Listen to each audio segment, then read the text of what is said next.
Let's turn to you, Joshua, now. You have been following the region for some time, and as the South Caucasus grapples with multiple geopolitical and unprecedented developments, and by that I mean the Russia-Ukraine war, the tensions in the Middle East, and shifting dynamics in the Euro-Atlantic relations.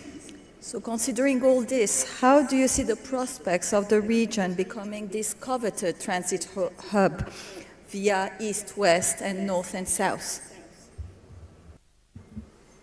Thank you, Anahit, and thank you to the organizers for inviting me.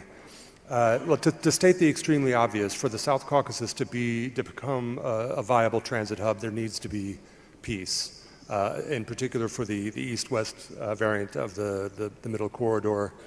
Without peace, there's not going to be open borders between Armenia and Azerbaijan, between Armenia and Turkey.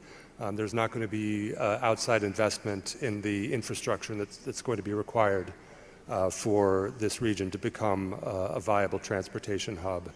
But the flip side of that is that the prospect of the Caucasus becoming this hub of transport can help encourage the signature of the peace agreement. This vision of the Caucasus becoming integrated into the bigger world, not just in terms of infrastructure and trade, but in a broader political sense, can be an incentive to put the conflicts of the past behind and work towards a more cooperative future. Another political question that is standing over this is the relationship now between Georgia and the European Union. I'm sure, as you're all aware, the situation is not very good with relations right now. If this continues or continues to get worse, it's going to be more difficult for the EU to work to bring Georgia into this vision. That in turn will make Georgia less attractive for China, for example, to make the investments that it wants to make. And so this uncertainty is increasing the attractiveness of the Turkey, Armenia, Azerbaijan part of this east-west route, but it's putting some questions and making it more difficult to implement the larger project.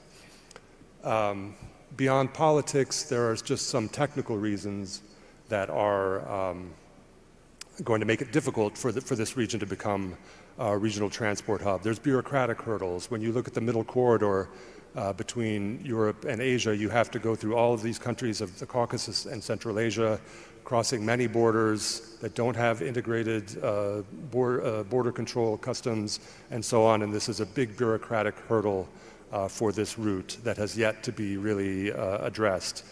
There's a sea crossing. You have to cross the Caspian Sea to use this route.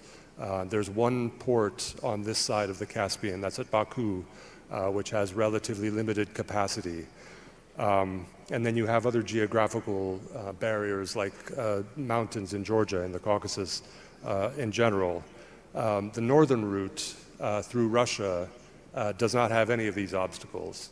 As long as the war in Ukraine has been going on, there's been an incentive especially for outside actors to try to improve the conditions of the middle corridor.